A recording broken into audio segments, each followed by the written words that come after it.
প্রচণ্ড বৃষ্টি আছে, এদিকে চটপটি খেতে ইচ্ছা করছে, তো তাই ঘরে বানিয়ে ফেলাম চটপটি। তো চলুন তার দেখে নিই কীভাবে চটপটি বানাতে হয়।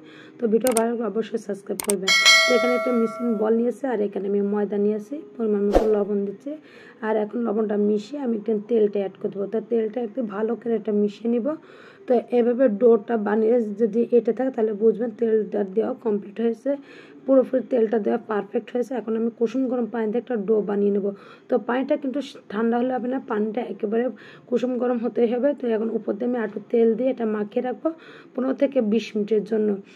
তো 15 থেকে 20 মিনিট রেখে কিন্তু অনেকটা স্মুথ হয়েছে, তো দেখতে পাচ্ছেন। এখন আমি এটা আর একটু ভালো করে মথে নিয়েছি, মথে নিয়ে আমি লেচি কেটে নেব। তো ছোটো ছোটো করে লেচিও কেটে নিচ্ছি। এখন যে রেগুলার যে রুটি আমরা প্রতিদিনই বানাই, সে রেগুলার রুটি বানিয়ে নিব। তো একবার রেগুলার রুটির মতোই কিন্তু বানাতে হবে, যেহেতু আমি আগে নিমকিটা বানিয়ে নেব। আর চটপটি কিন্তু নিমকি না হলে কিন্তু মজা না, তো তার জন্য নিমকিটা অবশ্যই দিতে হবে। তো এভাবে আমি ছোটো ছোটো কেটে নিয়েছি। তো আপনি চাইলে বাসায় যে চামচ, তো চামচ দিয়ে কিন্তু এইভাবে কেটে নিতে পারেন। নিমকি ঠিক যে এইভাবে কাটলে নিমকিটা কিন্তু শেপটা ভালো আসে, আর এটা কিন্তু খুবই ভালো লাগে, দেখতেও ভালো লাগে, খেতেও ভালো লাগে। আর এটা শুধু চটপটি না, এটা আপনি চাইলে বাচ্চাদের কিন্তু যখন বায়না করে আপনি ঝটপট বানিয়ে দিতে পারেন। উপর দিয়ে হালকা একটু চিনি ছিটিয়ে দিবেন, একটু মিষ্টি মিষ্টি লাগবে, বাচ্চারা কিন্তু খুব মজা করে এটা খায়। তো আমি আজকে নিমকিটা বানাচ্ছি সাধারণত আমি চটপটি দিয়ে খাবো এর জন্য। তো আমি শুধু চটপটি দিয়ে খাইনি, আমার দুটো বাচ্চা আছে, তারাও কিন্তু অর্ধেক খেয়ে নিয়েছে আগে থেকেই।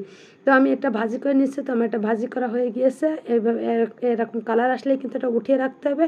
তো আমি ভাজি করা কমপ্লিট হয়ে গেছে, দেখতে পাচ্ছেন নিমকিগুলো কিন্তু খুবই দারুণ হয়েছে, আর কালারটাও কিন্তু বেস্ট কালার এসেছে। তো একেবারে মচমচ করছে, তো একদম ভাঙলে কিন্তু গুঁড়ো হয়ে আসছে। তো আমার নিমকিটা আমার বানানো কমপ্লিট, আমি এখন একবার সরে রাখছে। আর এখন অন্য একটা ছোটো বাটিতে আমি তেঁতুল নিয়েছে, যে তেঁতুলের টকটা দিলে, তেঁতুলের সস দিলে বেশি টেস্ট লাগে, যেহেতু চটপটি। তো এখানে স্বাদ মতো লবণ দিয়েছি, আর বিট লবণ দিয়েছি, আর দিয়েছি এখানে চিনিও দিয়েছি, শুকনো মরিচ দিয়েছি। শুকনো মরিচটা একেবারে গুঁড়ো করে নিয়ে হালকা হালকা বেটে রেখেছি। এদিকে বুটটাও আমি সিদ্ধ করে রেখেছি আগে থেকে, এখানে শুকনো মরিচ দিয়েছি, আর একটা আলু সিদ্ধ করে আমি ভেঙে ভেঙে দিয়েছি, যে চটপটিটা বেশি টেস্টি হয় তার জন্য। তো এখন হালকা একটু হলুদ দিয়েছি যাতে কালারটা আসে হালকা, তবে হলুদটা বেশি দেওয়া যাবে না, হালকা দিয়েছি, আর লবণ দিয়েছি দিয়ে নেড়ে ছেড়ে এখন যে চটপটি মশলাটা আমি বানিয়ে রেখেছিলাম সেটাও দিয়ে দিচ্ছি। তো এটা দিয়ে নেড়ে ছেড়ে কিন্তু আমি এটা নামিয়ে নেবো, হালকা একটু পানিটা কমিয়ে আসলে কিন্তু নামিয়ে নেবো। তো আমার হয়ে গেছে রান্না, আমি নামিয়ে নিয়েছি। তো দেখতে পাচ্ছেন আমার চটপটি কিন্তু প্রায় কমপ্লিট। এখন উপর থেকে উপকরণগুলো দিয়ে দিতে হবে। তো এখানে আমি প্রথম পেঁয়াজ কুচি দিয়েছি, এখানে কাঁচামরিচ কুচি দিয়েছি, শসা কুচি দিয়েছি, আর একটা ডিম আমি একেবারে কুচি করে ব্রেড ডিম কুচি করে কেটে দিয়েছি।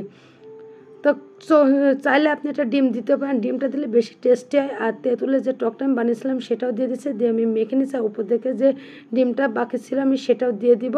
তো পরিবেশনের জন্য কিন্তু এটা পারফেক্ট হয়েছে। আর যে নিমকিটা বানিয়েছিলাম সেটা উপর দিয়ে দিব। তো দেখতেছি একেবারে পারফেক্ট চটপটি। তো আজ এই পর্যন্ত, সবাই ভালো থাকবেন, আবার দেখাবে অন্য একটি ভিডিও নিয়ে। আল্লাহ হাফেজ।